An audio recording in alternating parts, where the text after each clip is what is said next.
नमस्कार, मैं तरुण प्रताप सिंह और आप देख रहे हैं हिंदुस्तान की चुनावी यात्रा। हम इस समय मौजूद हैं अवध में।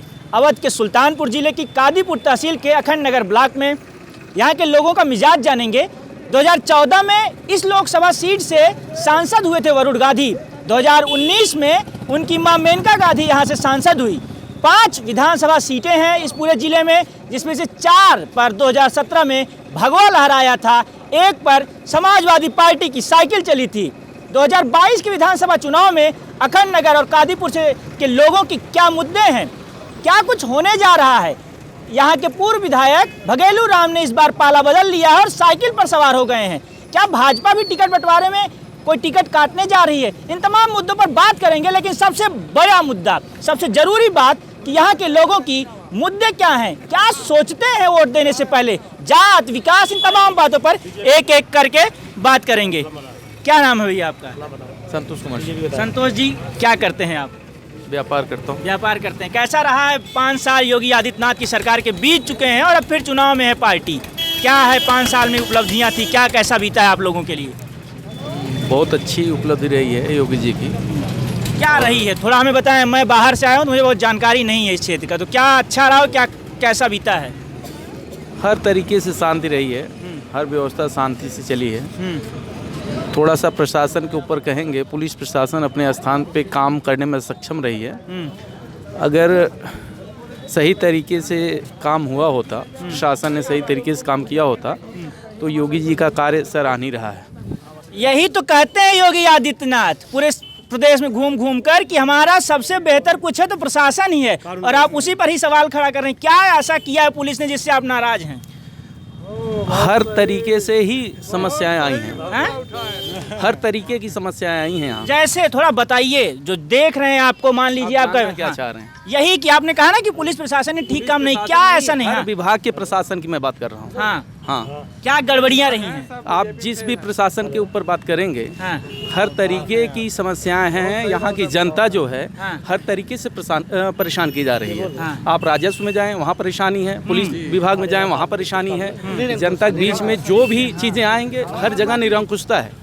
जो भी यहाँ के अधिकारी हैं उनमें प्रॉब्लम है, प्रशासन में कोई प्रॉब्लम नहीं है। हाँ, अरे अधिकारी भी तो प्रशासन का हिस्सा हैं। ठीक है, क्या नाम है आपका? संजय कुमार। संजय, आप क्या करते हैं? मेडिकल स्टोर है। Medical store. तो कैसा चल रहा है व्यापार वगैरह? मेडिकल तो बता रहे हैं कोरोना के दौर में ठीक चला है आपके व्यापार? जी जी। हाँ, तो अभी बताइए क्या स्थितियाँ आपके यहाँ, चुनावी मुद्दे क्या हैं, क्या चर्चाएं चल रही हैं, लोग क्या सोच रहे हैं? वोट देने जाने से पहले क्या सोचते हैं? जाति सोचते हैं, विधायक को देखते हैं, पार्टी देखते हैं? क्या काम क्या काम होना चाहिए? क्या हुआ इन 5 सालों में आपके? 5 साल में कानून व्यवस्था नंबर 1, किसी गुंडाई नहीं चली।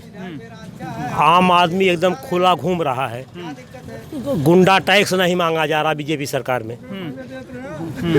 अरे यही बाजार में यार गुंडा, यही बाजार मांग जाता है। सपा गवर्नमेंट में, यही अखंड नगर मार्केट में गुंडा टैक्स मांगा गया, गोली मार दी गई दुकानों पे। लेकिन बीजेपी गवर्नमेंट में ना तो किसी गुंडाई चली और कानून व्यवस्था अपना काम कर रहा है। चाहे जहाँ थाने में जाइए, तहसील में जाइए, प्रशासन अधिकारी हर बात सुनने के लिए तैयार हैं। आपके ही सहयोग बाजार के हैं। इन्होंने जो कहा मैं वो आपको दोहरा देता हूँ। अगर इन्होंने कहा कि भाई सब तो ठीक है, अधिकारी ही गड़बड़ हो जा रहे हैं। शासन में नहीं गलती है, कुछ अधिकारी जो है बदतमीजी कर रहे हैं पैसे के चक्कर में। मतलब भ्रष्टाचार है विभागीय तौर पर। शासन में नहीं गलती है, अधिकारी कर्मचारी कुछ गलती कर रहे हैं। अच्छा, हाँ, क्या नाम है आपका? तेज बहादुर। क्या करते हैं तेज बहादुर जी आप? बस किसान हूँ, समझिए। किसान हैं। तो ये बताइए, खाते होते में पैसा वैसा आ रहा है कि नहीं? 2000 रुपये आ रहा है।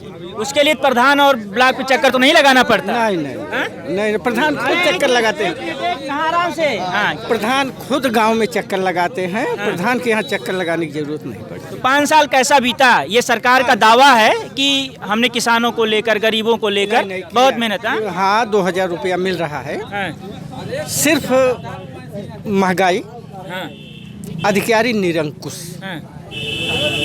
ये थोड़ा निरंकुश वाला अर्थ नहीं समझ में आ रहा है मुझे। नहीं, सुनिए, जैसे मान लीजिए आप बिजली विभाग हो गया। ठीक है।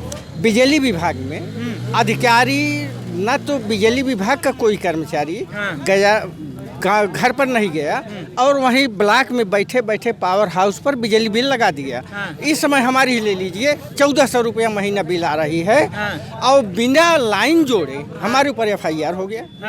कैसा FIR हो गया? FIR बिजली चोरी क्या कर दिए, वहीं बैठे बैठे हमने नहीं जोड़ा।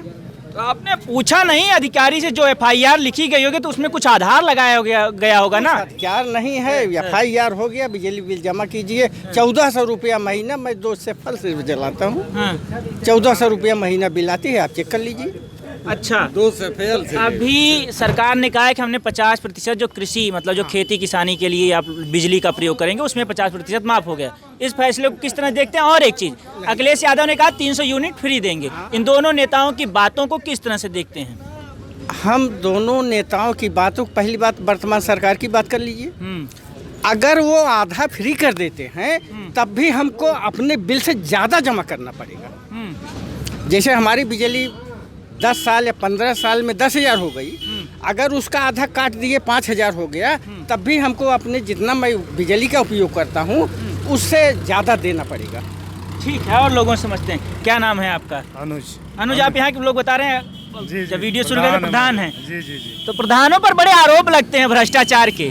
कहते हैं कि भैया नल लगवाना हो उसमें भी पैसा ले लेते हैं, इस पैसा आ रहा है मनरेगा में उसमें भी पैसा ले लेते हैं। कहते हैं कि 5 लोग तुम करेंगे मजदूरी, 2 का पैसा भी आ जाता है। घर बनता है उसमें कहते हैं 1,20,000 आ रहा था, 20,000 पहले प्रधान जी मांग लेते हैं। आपके ऊपर नहीं, ये प्रधानों को लेकर परसेप्शन है। नहीं, एक्चुअली अभी 6 महीना हुआ लगभग हमको। तो पहली बात तो नल आता नहीं है, और दूसरी बात क्या है, जो मजदूरी वाली समस्या है जो बताते हैं 4 लोगों का, सरकार क्या करती है, एक परिवार को 100 दिन का रोजगार देती है। तो 100 में 365 दिन होता है। एक परिवार में मान लीजिए 5 से 6 लोग हो गए, तो 100 दिन उनका बहुत जल्दी पूरा हो जाता है। तो 100 दिन पूरा होने के बाद उनका खाता क्लोज हो जाता है, उसमें पैसा नहीं जा सकता है, लेकिन वो मजदूरी लगातार कर रहे हैं। और एक परिवार का बनता है जॉब कार्ड, तो पूरे परिवार का काउंट होता है 100 दिन उसमें। अब 100 दिन अगर पूरा हो गया तो फिर जाहिर सी बात है हम लोग दूसरे की खाते में पैसा मंगवाएंगे उसको देने के लिए, क्योंकि तो मजदूरी लगातार कर ही रहा है ना। और सरकार का क्या है कि 100 दिन का सिर्फ रोजगार देती है, ये मैक्सिमम है, मिनिमम नहीं है। एक परिवार का 100 दिन का मतलब अगर 5 परिवार का मान लीजिए तो 20-5 20 दिन काम कर दिए अगर एक सब पूरा घर, तो 100 दिन पूरा हो गया। तो जाहिर सी बात है कि उसका अगले का काम कर रहा किसी और में मंगवाएंगे पैसा, उसके बाद उसको निकलवा के उसमें हम लोग देते हैं। तो आप मतलब मैनेज करवाते हैं? मैनेज करना पड़ता है। अगर वो हमारे पास रोजगार मांगने आ रहा है तो हम मना कर दे, भैया आपका 100 दिन पूरा हो गया, अब हम नहीं दे सकते। लेकिन देखिए व्यवहारिक रूप से ऐसा नहीं हो सकता है, क्योंकि जो गांव की समस्या है बहुत मतलब गरीब लोग हैं, तो उनको हर दिन रोज जब तक कमाएंगे नहीं रोजी रोटी नहीं चलेगी। अच्छा, एक चीज बताइए, पिछले दिनों योगी आदित्यनाथ इसी सप्ताह में संभवतः बातचीत किए थे प्रधानों से।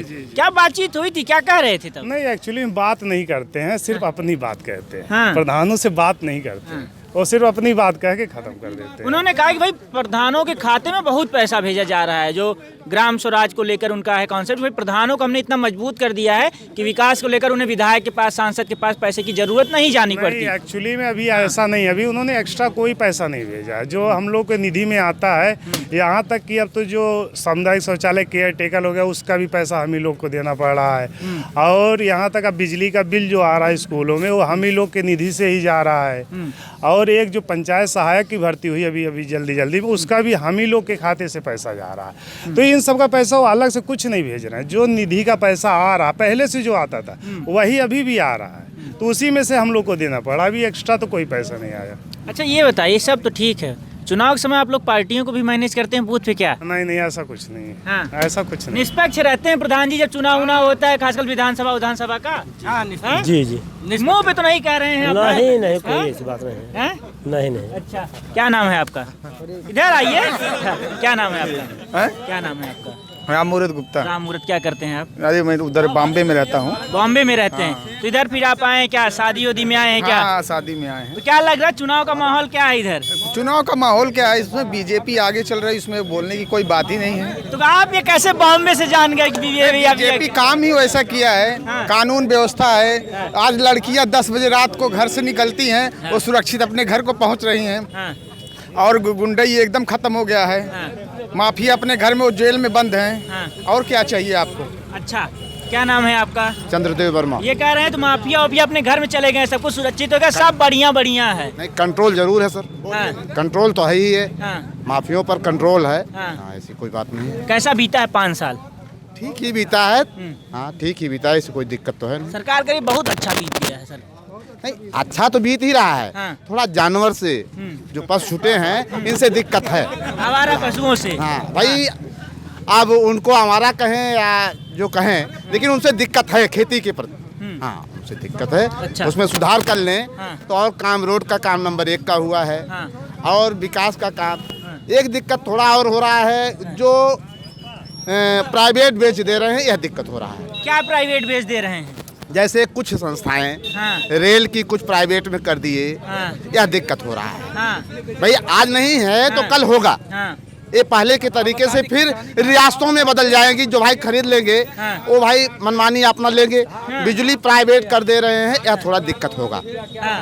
भाई मनमानी वो बिल लेंगे। तो लेकिन वो तो कहीं बिजली बिल हमने माफ किया है, और आप अरे, एक थोड़ा बिजली बिल माफ हाँ, कर दे। एक चीज आपने 100% माफ कर दे तो अच्छी बात है। हाँ। नहीं तो 100 रुपए लें, 50 रुपए माफ कर दे। पहले के 25 ही लगता था, तो क्या मतलब है 25 तब 20 देना पड़ रहा है।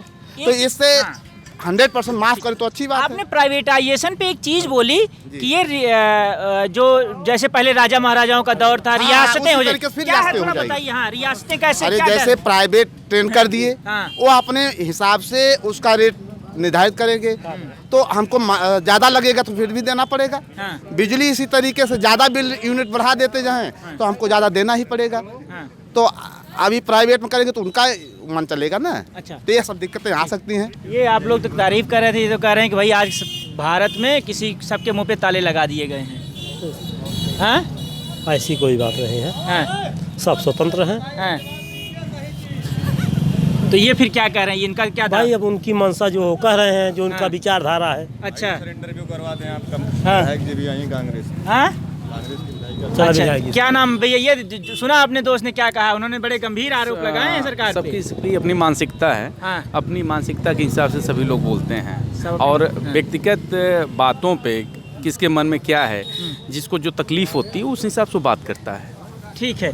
एक लास्ट प्रधान जी, ये आप जो क्षेत्र को समझ रहे हैं तमाम चीज़ें, आपके क्षेत्र में जातिगत मुद्दे ज़्यादा हावी रहते हैं कि धार्मिक मुद्दे ज़्यादा हावी रहते हैं, या कुछ और वजह रहती हैं? नहीं, हमको जहाँ तक लगता है चुनाव एक करंट है। जो करंट चलता है उसी में सब बह जाते हैं। नहीं, वो तो ठीक है। एक तो जैसे होता नहीं कि कई बार लोग कास्ट पे वोट करते हैं, कई बार लोग जैसे प्रशासन इन तमाम ये मुद्दे हावी रहते हैं कि जाति धर्म लास्ट में ठीक है, हमारी जाति इनकी है, इनकी जाति उनकी, ये सब नहीं नहीं, ये हमारे तो विधानसभा में ऐसा नहीं है, हमको जहाँ तक समझ में आ रहा है। अच्छा। तो ये कादीपुर विधानसभा सुल्तानपुर जिले की, और यह आरक्षित विधानसभा है। पहले इसके पहले सपा की लहर थी, तो रामचंद्र चौधरी यहाँ से विधायक थे। उसके पहले 2 बार यहाँ से भगेलू राम थे, और उन्होंने इस बार साइकिल की सवारी कर ली है। अब ऐसे में राजेश गौतम, जो कांग्रेस के विधायक, पहले कांग्रेस से चुनाव लड़ चुके थे, पिछले चुनाव उन्होंने भगवा थामा था, वो इस चुनाव में बरकरार रहते हैं या नहीं, 1-2 दिन में पार्टी फैसला करेगी। लेकिन यहाँ के लोग ये फैसला करेंगे कि 22 की गद्दी किसको मिलने वाली है, जनता तय करेगी। बने रहिए हमारे साथ और देखते रहिए हिंदुस्तान। नमस्कार।